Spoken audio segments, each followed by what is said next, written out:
Em nome do Pai que me criou, do Filho que me resgatou, do Espírito Santo que me santificou. Divina vontade, reina na minha vontade. Ó minha mãe, eu te amo e tu me amas. Dai-me um gole da vontade divina para minha alma. Me abençoa, Mãe, para que todas as minhas ações sejam feitas diante de vossos olhos maternais. Suprema Majestade, eu venho em sua divina vontade, em nome de todos, do primeiro ao último homem que existirá na terra, para dar a ti as homenagens que tendes direito, as adorações, os louvores, o amor, as reparações por todos e por cada pecado. Vem, Senhor, na tua divina vontade, dou-te a minha vontade humana, por meio do imaculado coração de Maria, que possui todos os dons e os frutos da divina vontade. Venha, divina vontade, nessa ação que estou a fazer e em todas as ações que eu farei durante este dia. Amém, Fiat. Eu não sou nada, Deus é tudo. Pai, eu te amo. Continuando a meditação do livro do céu, hoje é trecho 6 do volume 1, né? Lembrando que o volume 1, ele não começa no trecho 1, 2, 3, né? Essa parte, até o trecho 5 é a novena de Natal, né? Trecho 4 é a novena de Natal, então começa os escritos mesmo no trecho 5, então hoje é trecho 6. Volume 1, né? Jesus continua sua obra na alma de Luísa. Ele se separa de si mesmo, ele a separa de si mesma, purificando tudo dentro do seu coração. Quando o Divino Mestre me libertou do mundo externo, pôs então a mão a purificar o interior, e com voz interior me dizia.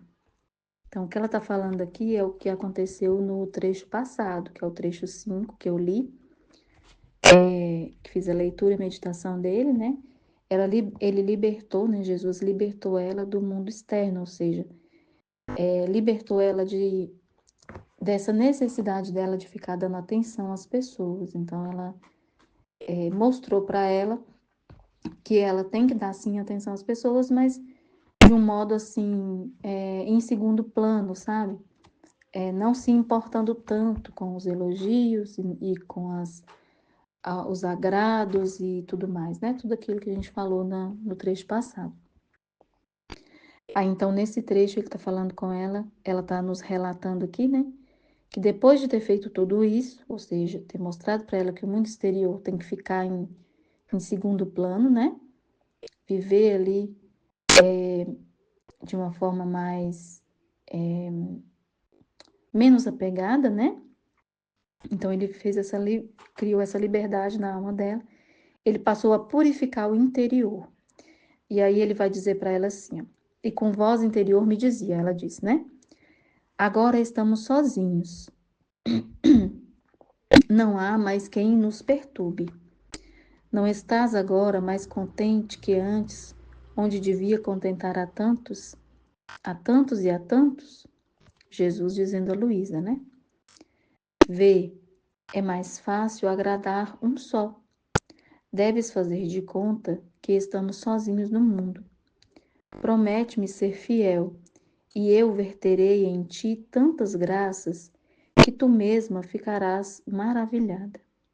Então, como que é isso, né? De fingir que está sozinha no mundo com Jesus, né? Para Luísa, a gente tem que entender que tem uma missão específica, né? Para ela. Então, realmente, Jesus fez isso aqui com ela, se retirar ela do mundo exterior de uma forma até deixando ela acamada, né? E tudo mais. Então, mas ele fez aqui no primeiro volume de uma forma que ela conseguisse prestar atenção àquilo que Jesus falava, àquilo que Jesus fazia, e ao mesmo tempo dando atenção à família de uma forma mais, né, não tão atenciosa à família em só, pensando em agradar somente, em primeiro lugar, a Jesus. É isso que ele está dizendo, né? Então, quando ele fala, você deve agradar somente uma pessoa, eu, né? Então, em tudo que a gente vai fazer, a gente coloca em primeiro lugar a divina vontade, que é o próprio Jesus, né? Então, a divina vontade em primeiro lugar em todos os nossos atos. Então, significa que a gente vai passar a fazer as coisas com um outro olhar, né? Não tanto de apego, nem assim, realmente um desapego das coisas e pessoas, de forma que a gente compreende que não precisa a gente viver dando tanta atenção a essas coisas humanas, né? A gente faz, mas é uma santa indiferença, sabe? Assim.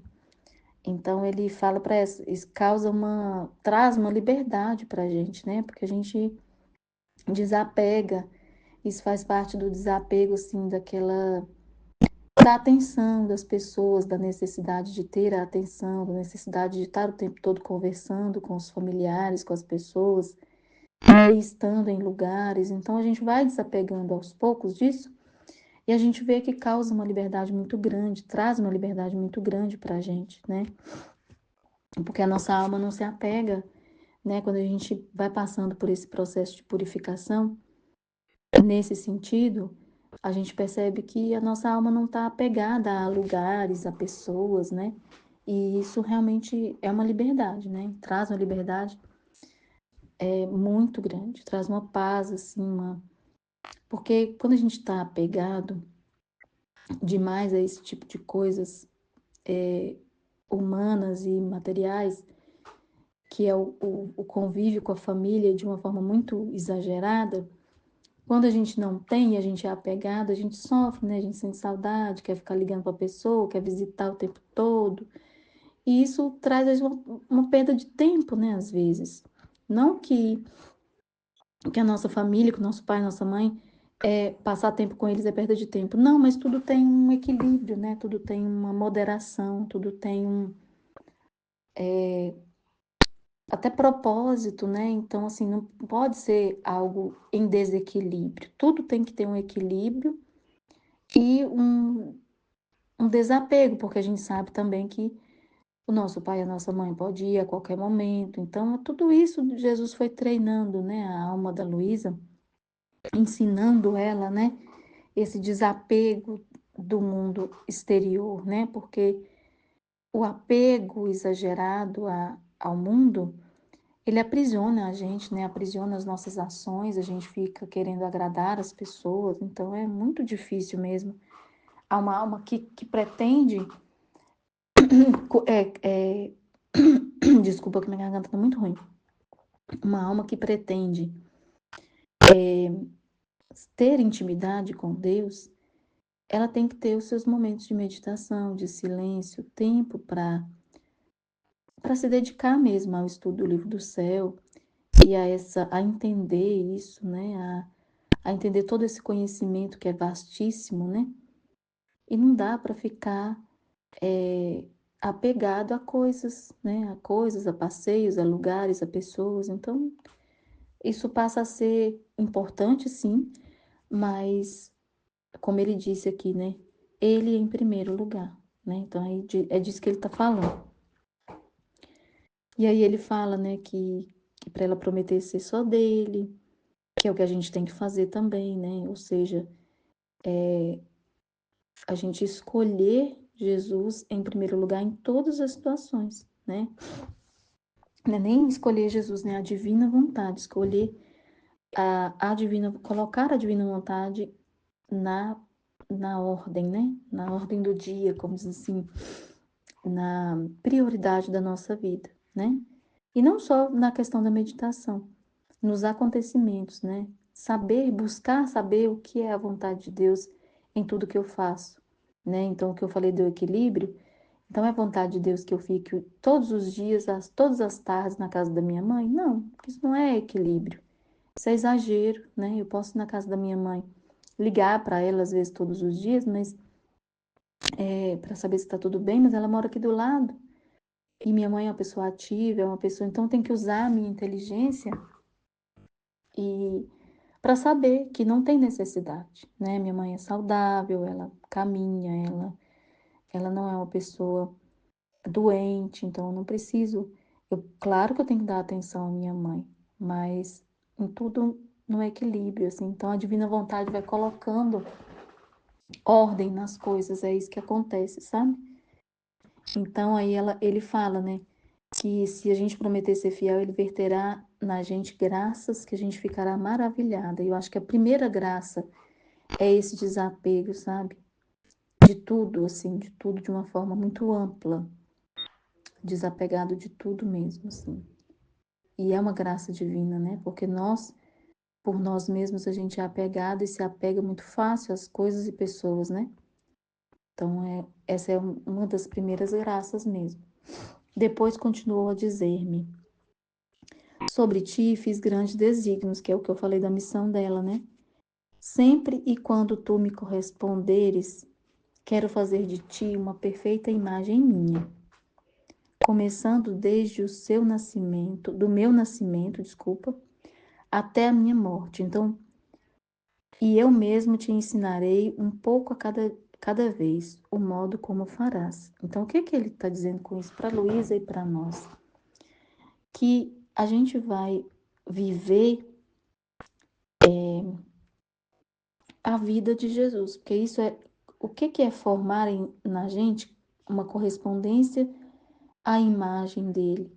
Então, que ele vai permitir que aconteça tudo o que ele viveu na vida dele, a que aconteça com a gente. Então, ele foi desprezado, a gente vai ser desprezado. Ele foi humilhado, a gente vai ser humilhado. Ele, às vezes, falava, ia dar conselho, a pessoa não ouvia, vai acontecer com a gente também. Então, ele quer plena correspondência a, a essa vida de Jesus, né? Então, ele fala aqui, ó, vou até ler de novo. Sobre ti fiz grandes desígnios. Sempre e quando tu me corresponderes, quero fazer de ti uma perfeita imagem minha, começando desde o meu nascimento até a minha morte. Eu mesmo te ensinarei um pouco cada vez o modo como farás.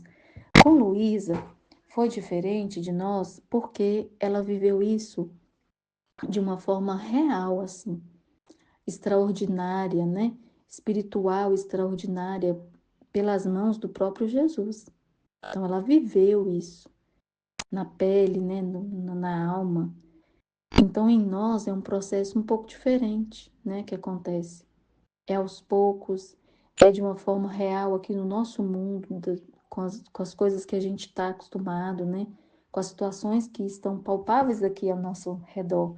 Só que a gente tem que ter essa consciência de que nós viveremos a mesma vida de Jesus, né? Ele quer formar imagens dele até não só no agir, no sentido de que é ele vai agir em nós, né? Porque na divina vontade, Jesus vai assumindo e fazendo morada na nossa alma, e aos poucos quem vai agindo vai ser ele e não eu, né? Aos poucos que eu vou morrendo para minha vontade humana, vou dando lugar à vontade divina.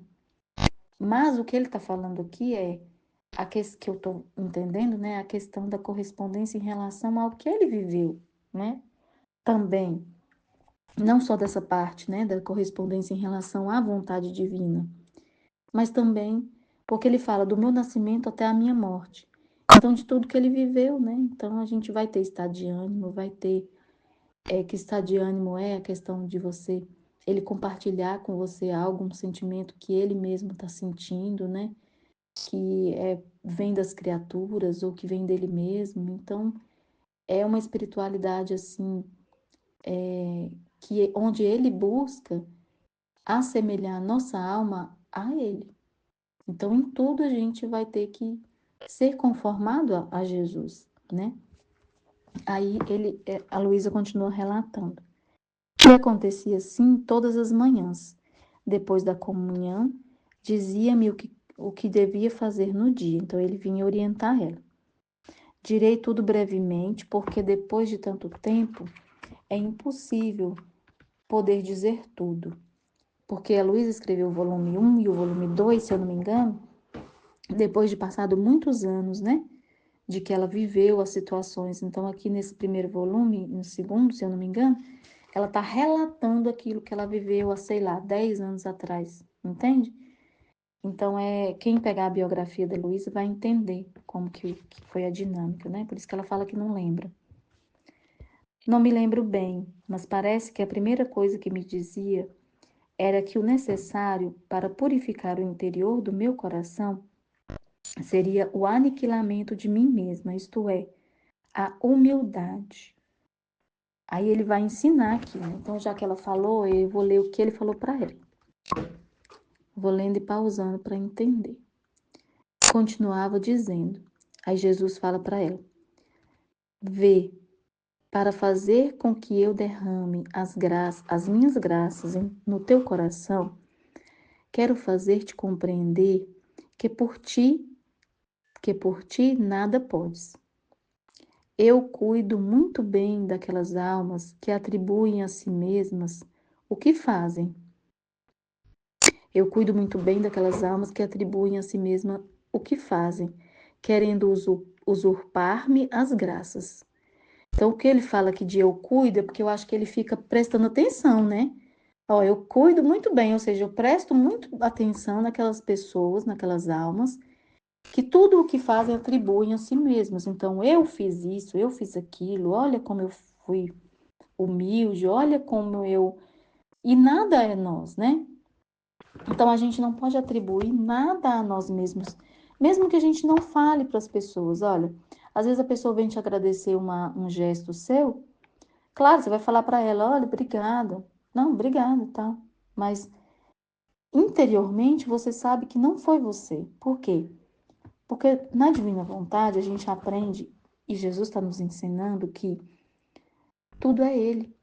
No momento que você falou, divina vontade reina na minha vontade, e você interioriza que você não quer agir por você mesmo, quem que está agindo em seu lugar? Jesus. Então, se você foi paciente com seu filho, foi Jesus. A nossa tendência é às coisas humanas, as coisas de apego, as coisas de, às vezes, pegar até virtude também, né? Tem isso. Então, assim, a nossa tendência não é assim, como que eu posso dizer? Não tem nada de bom que sai de nós por nós mesmos. Tudo que a gente faz de bom é Deus, né? A gente foi batizado lá desde antes da divina vontade. Não é porque é agora, não é porque é a divina vontade, não é isso. Desde que a gente nasceu, tudo que emana de bom é um resquício ali de que a gente tem pecado original, claro, mas nós fomos batizados, né? Então, a gente recebeu o Espírito Santo, a gente recebeu a graça de Deus. Então, ele age através de nós também, assim, no sentido de que a gente ainda tem um bem, uma sementinha do bem que está aqui, mesmo que adormecida, né? Então, o pouco bem que a gente faz não somos nós. Então, a gente não tem que ter a soberba de achar que nós é que somos bons por nós mesmos, entende? É isso que eu tô querendo dizer. É o que ele tá falando aqui, ó. Nada podes fazer sozinha, né? E aí ele fala que aquelas almas que atribuem a si mesmo o que fazem, querendo usurpar minhas graças, ao contrário, com aquelas que conhecem a si mesmas, eu sou generoso em verter torrente de minhas graças, sabendo muito bem que nada se refere a elas mesmas, ou seja, a pessoa às vezes faz a meditação e atribui ao esforço dela mesma. Porque, por exemplo, eu estou fazendo a meditação agora, eu estou muito cansada. E eu sei que a força que eu tenho para fazer essa meditação não é minha. Porque por mim eu já estava deitada dormindo. Porque eu estou muito cansada hoje. As costas doem, as pernas doem, tem ainda um resto de gripe, né? Então eu não posso falar assim, nossa, olha, terminar a meditação e falar, eu fui guerreira, hein? Nossa, parabéns para mim, fui ótima. Né, Jesus? Você ouviu aí que eu fiz? Não, não é assim. Agradecer, Senhor, obrigado por ter me dado forças para fazer essa meditação. Foi o Senhor que fez, não fui eu. Porque eu não, se por mim mesma eu não conseguiria fazer, né? E disso é só um exemplo. Até as nossas ações humanas, né? Até o organizar a nossa casa. É tudo Deus que nos dá força, nos dá coragem, nos dá até inteligência para fazer as coisas, nosso trabalho. Então, por que Ele nos criou, ele nos fez. Quem que me fez inteligente? Quem que me fez, às vezes, boa para resolver um determinado tipo de problema? Não foi eu. Eu, por mim, eu vim de onde? É isso que a gente tem que saber, lembrar, né? Saber a gente sabe. Eu venho de onde? Deus me fez. Eu não nasci por mim mesma. Eu consigo fazer algo assim? Não dá, né? A gente tem que reconhecer de onde a gente veio, quem a gente é, né? Então ele fala que quem não atribui a si mesmo, ou seja, conhece quem você é e de onde você veio, eu sou generoso em verter as torrentes de graças. Por quê? Porque aí ele vê a gratidão da pessoa, né? Quem mais recebe graças é quem mais é grato. Quem mais é grato a Deus, mais graças recebe. Ou seja, mais conhecimento, mais força, mais força para dedicar-se aos estudos, né? Tudo é graça de Deus. Então, quanto mais você reconhece que não é você, ou seja, que você é grato a Deus por tudo que você faz e que você é, mais graças você recebe. Aí ele fala aqui, ó, agradecem-me e têm a estima que convém. Por quê? Porque é justo, né? Vivem com medo de que, se não me corresponderem, posso tirar-lhe o que lhe dei. Esse medo não é um medo assim, medo, né? É uma consciência, né? É uma consciência de que, se eu não corresponder, eu não tenho. Então, isso é muito real, né? Porque eu vou dar meu testemunho para vocês, que assim, eu me desorganizei, eu falhei com Deus e, e senti o peso, né, da justiça. Então, essa questão da correspondência é muito séria, porque ele não vai dar dons, ele não vai dar graças, ele não vai, entre aspas, colaborar com aquele que não colabora com ele, com aquele que não é grato, né? Então, seria justo, por exemplo, você adular aquele filho que te maltrata? É claro que a gente que é mãe, a gente adular no sentido extremo que eu falo, né? A gente é questão de justiça, né? Questão de justiça. Aquele que está mais próximo de você, que te ajuda, você vai ser mais grato a ele. Então, a mesma forma é a nossa relação com Deus. É a mesma forma. Então, aí ele fala, ó, pelo contrário, nos corações que exalam soberba, nem sequer posso entrar neles, porque inflados de si mesmo não há lugar onde possa colocar. Isso é muito sério, né? A soberba, até mesmo a soberba na questão espiritual, né? Porque às vezes a pessoa é muito ungida, fala muito bem, e é aquela pessoa de Deus, né? Que você vê, você vai ouvindo e fala, nossa, essa pessoa é de Deus e tudo. E ali dentro dela pode ter uma soberba espiritual no sentido de achar que aquilo que ela está fazendo é um esforço dela próprio. É pelos próprios méritos dela de ter estudado, de ter lido. Ah, mas eu já li muitos livros, eu já li a Bíblia de cor, eu já sei a Bíblia de cor, eu li o catecismo inteiro, então eu que me esforcei. E isso é muito grave em direção a Deus, porque eu posso, assim, eu posso ler a Bíblia toda, eu posso ler o catecismo inteiro, eu posso ler os livros dos santos todos, que se assim, se não for permitido por Deus, eu vou ser aquela pessoa que leu, mas não entendeu nada. Entende? Então, tudo eu preciso da graça de Deus. Eu preciso da inteligência que Ele me deu, que Ele vai me dar na hora de entender ali. Eu preciso da graça do Espírito Santo para me explicar as coisas. Sem Ele, eu não entendo nada. O Espírito Santo aqui abre a mente da gente, né? Então, é preciso ter reconhecimento das graças de Deus desde o dia que a gente nasceu até no dia que a gente vai morrer. É justo, né? É justo para com o nosso Deus, porque foi Ele que fez tudo. Ele que nos fez, né? Aí ele continua, olha para você ver a gravidade, ó. Ele fala assim: os miseráveis não levam em conta as minhas graças, que foi o que eu falei, né? Tudo vem de Deus. E vão de queda em queda até a ruína. Ou seja, às vezes, essa queda que ele está falando aqui, às vezes não vem de uma forma material, assim, no mundo, em vida. Às vezes você vê a pessoa ali, até pregando, pregadores, então vão muito bem, obrigada, né? em vida, ganha dinheiro, mas a alma dela vai de queda em queda, vai de mal a pior, né? Porque perde a graça de Deus, né? Tá ali, às vezes passa a ter que fazer até um esforço maior para continuar, porque como não reconheceu, a graça se retira, né? E aí passa a fazer realmente com o esforço dela, que ela achava que fazia, né?